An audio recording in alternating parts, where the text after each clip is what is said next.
The United Methodist hymnal is full of profound music and praise to God. But it's the people and the stories behind these songs that give life to the words we sing each Sunday and connect them to our own experience. These songs were written by all sorts of people. Famous theologians like Martin Luther, great musicians like Johann Sebastian Bach, and Charles Wesley, one of the founders of Methodism. The hymns they wrote deal with theological truths and their own experiences with God. Other songs in our hymnal, like Horatio Spafford's "It Is Well With My Soul," are incredibly personal. Spafford penned these words as he traveled to join his wife after their 4 daughters were killed in a shipwreck. This hymn about God's support and comfort in the midst of tragedy not only helped Spafford deal with his own loss, but it has helped countless people in the past 2 centuries express both their grief and their trust in God. The most famous hymn in history is the product of a similarly profound story.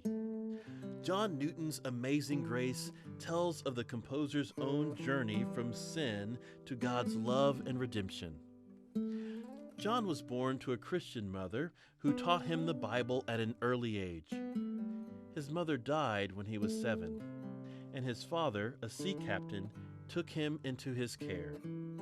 John began to live a life on the seas, and eventually was drafted into service with the British Navy.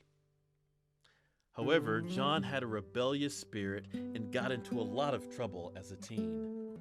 He clashed with the strict discipline of the Navy and soon found himself in prison.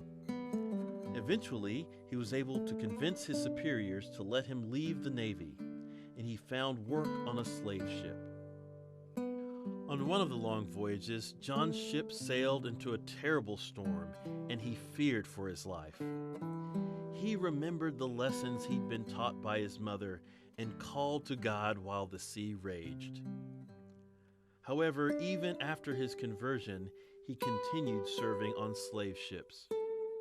He rationalized it by saying he wanted to help restrain the worst elements of the slave trade.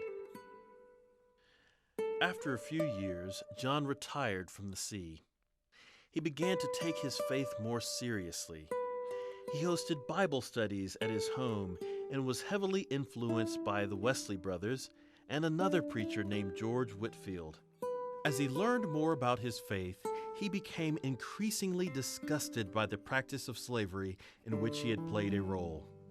He became an Anglican priest and began working with English politician William Wilberforce to end the slave trade. During his time as a priest, he wrote the powerful words of Amazing Grace. The song dives into John's disgust with his past life and his awe at God's powerful work to redeem him. When you hear the story of John Newton, the words, "I once was lost, but now I'm found, was blind, but now I see," take on a whole new meaning. This is the power of worshiping together. Through the songs in our hymnal, we connect with our friends in the next pew, as well as worshipers in countries around the world and throughout history. The stories behind these songs are the stories we all share. Our fears and our failings, our comforts and joys in being God's children. Together, we make a beautiful noise.